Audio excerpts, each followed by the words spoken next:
Well, the red card boys are back in action.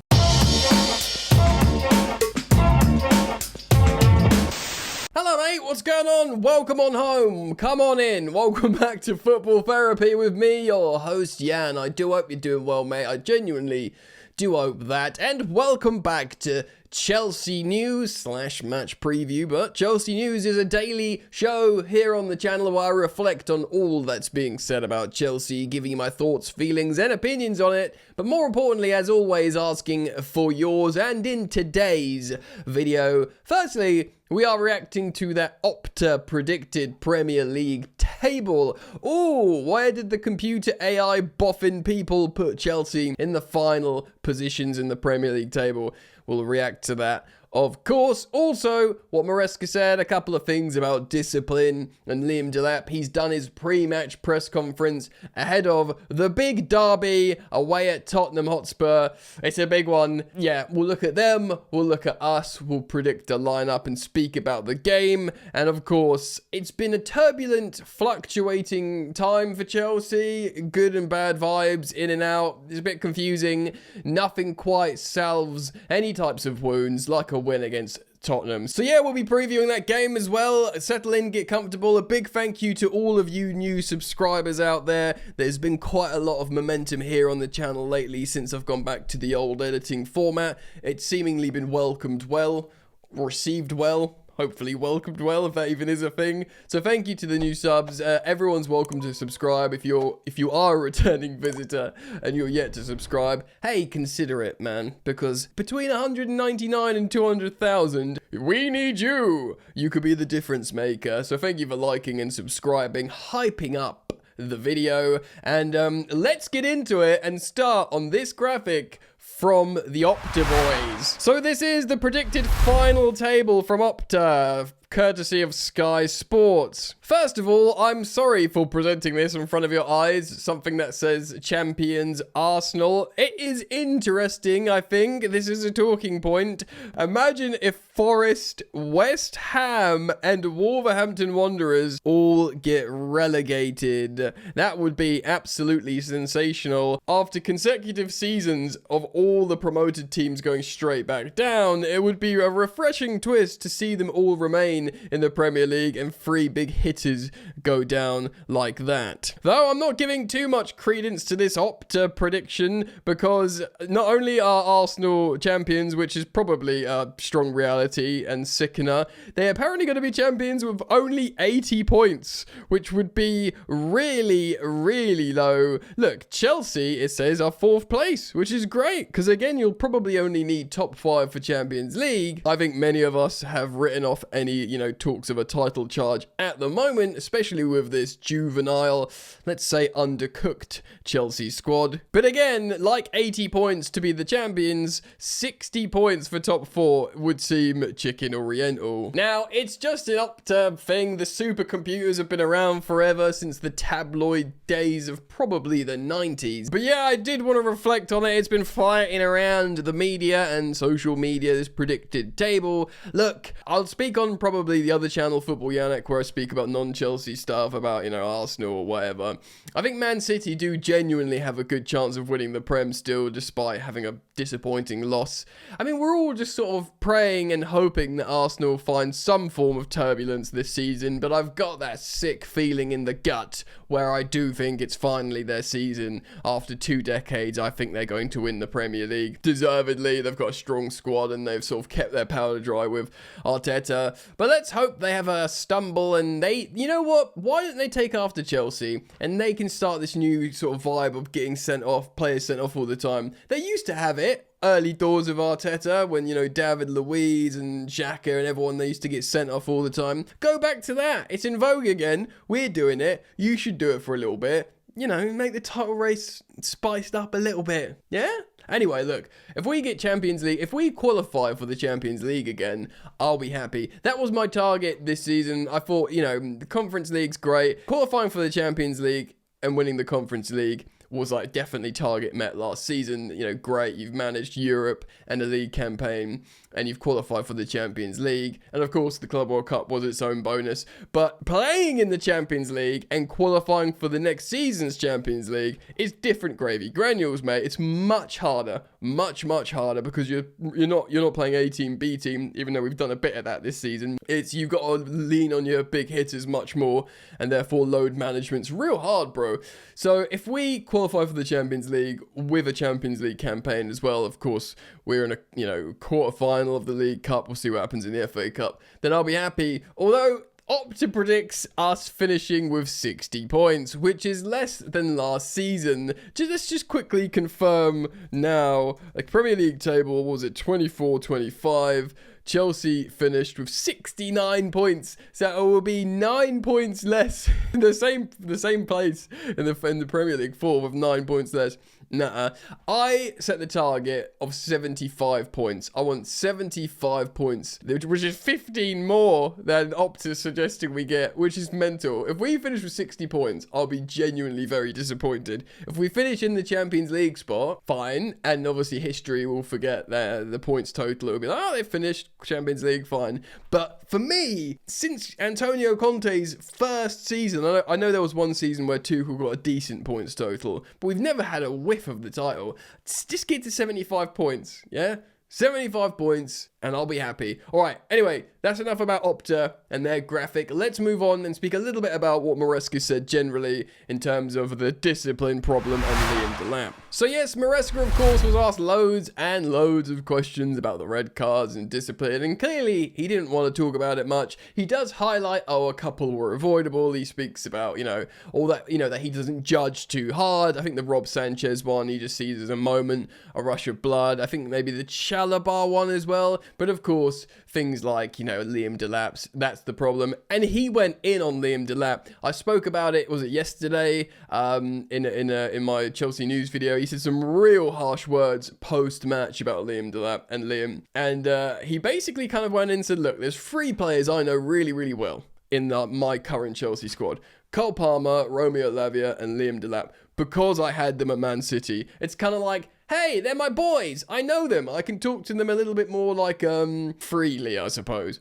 He obviously didn't say that, but that's the vibe I was getting. So he's almost like I can give him a harder slap on the wrist. He also tried to backtrack a little bit, calling him a selfish player or plays for himself. Spoke about how, English is his second language, and basically tried to sort of douse it a little bit, but he says, look, it's done, and most notably as well, Simon Johnson of The Athletic said, has Liam apologised? Because look, I don't need to remind you guys, it was pretty disgraceful behaviour from Delap. He came on, it was desperate to get sent off basically, and was throwing elbows all over the gaff. It was horrific behaviour from the Chelsea number 9, really just disappointing. So I don't need to to remind you that. But he said, look, the Johnson from The Athletic was like, did you apologise? And Maresca says yes. As soon as he got into the dressing room, he basically apologised to the gaffer and his teammates. So straight away, he was like, I'm sorry. I guess he's probably seen it's common practice lately with all the thousands of red cards you get. You get sent off, you just do a quick apology in the dressing room, and you move on. But yeah, he said straight away after the game in the dressing room, he apologised.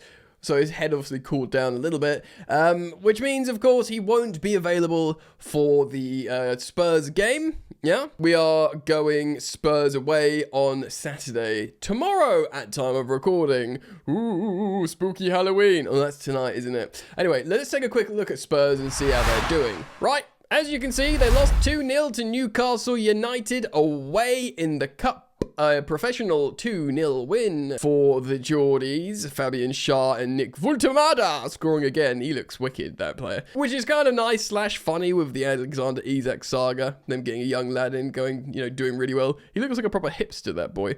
Anyway, Tottenham didn't win, and they put out a really strong side, as you can see here on the screen. Polina playing at centre-back is very peculiar.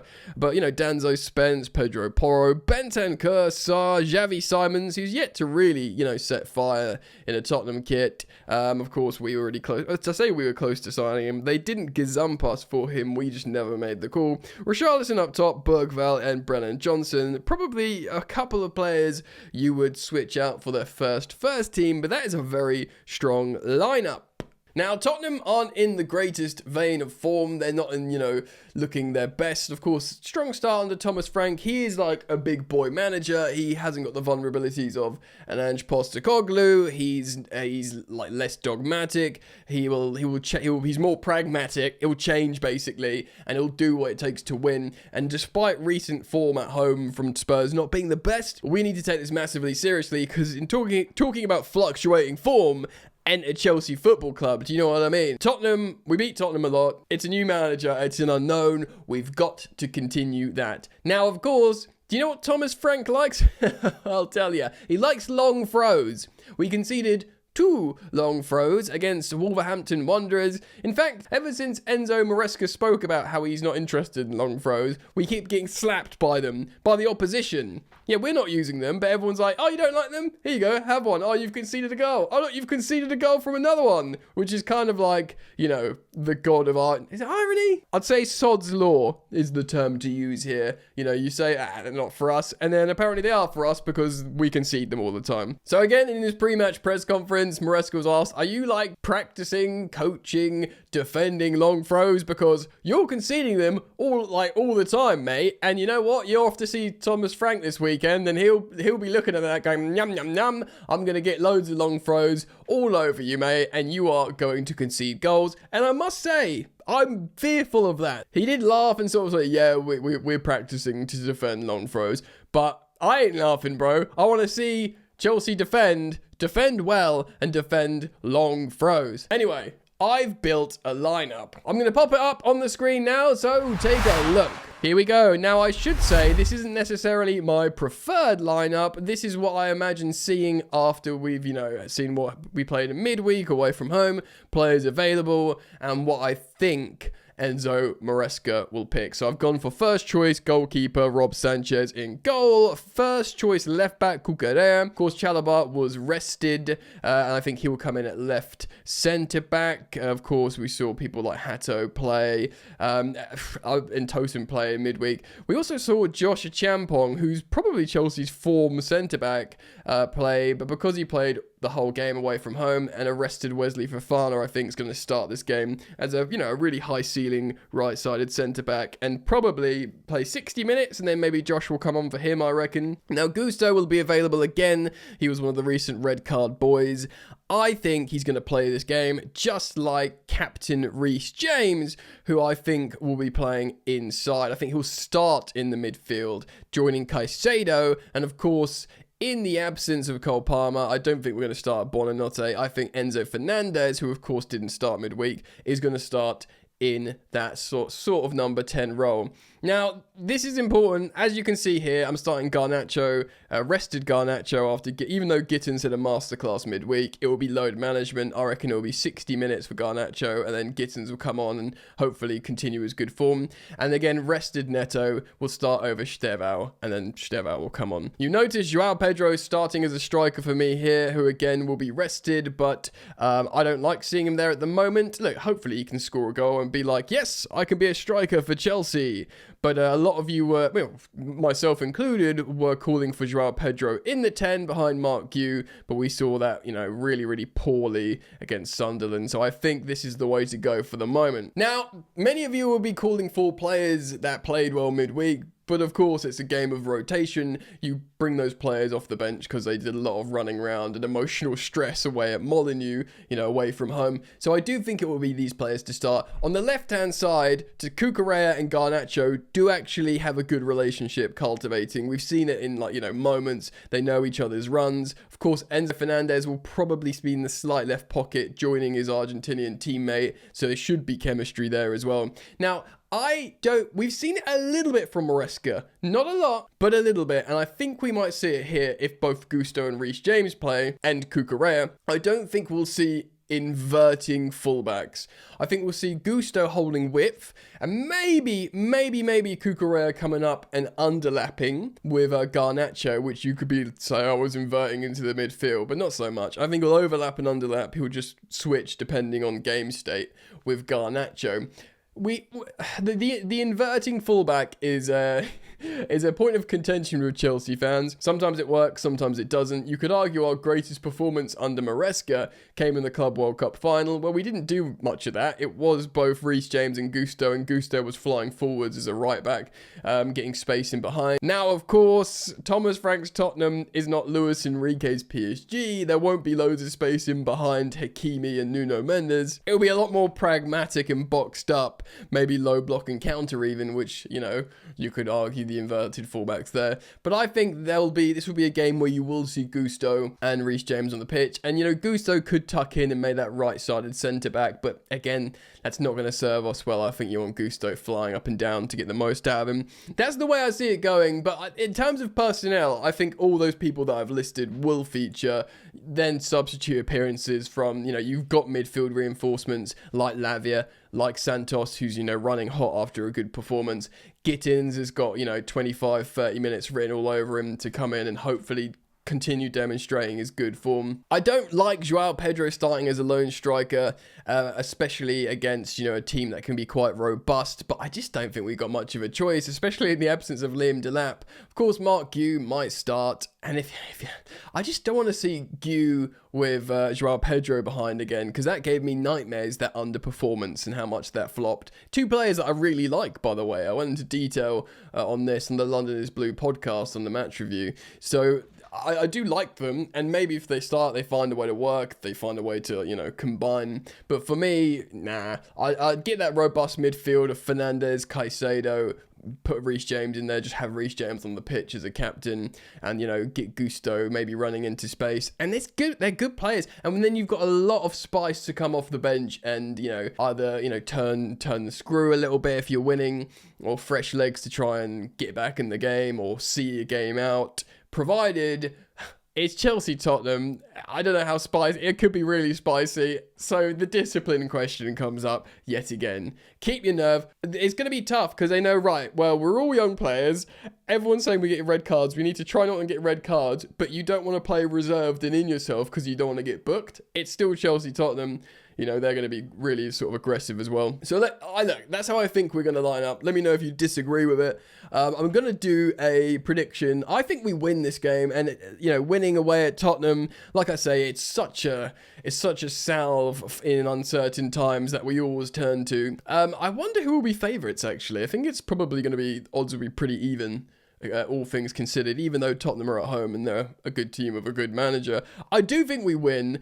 It could be a little bit of a ding-dong, but I'm gonna go Tottenham 2, Chelsea 3. So I'm gonna say 3 points for the Blues, and I'll take that at the moment. You know, in uncertain times, while I'm waiting for things to settle and certain players to, you know, find relationships with each other and stop getting sent off, I'll just take the dubs as and when, like I did a little game away at Wolves. You know, you take there's loads of negatives, but you take the positives. Gittins, Santos, the win, get the hell out of there.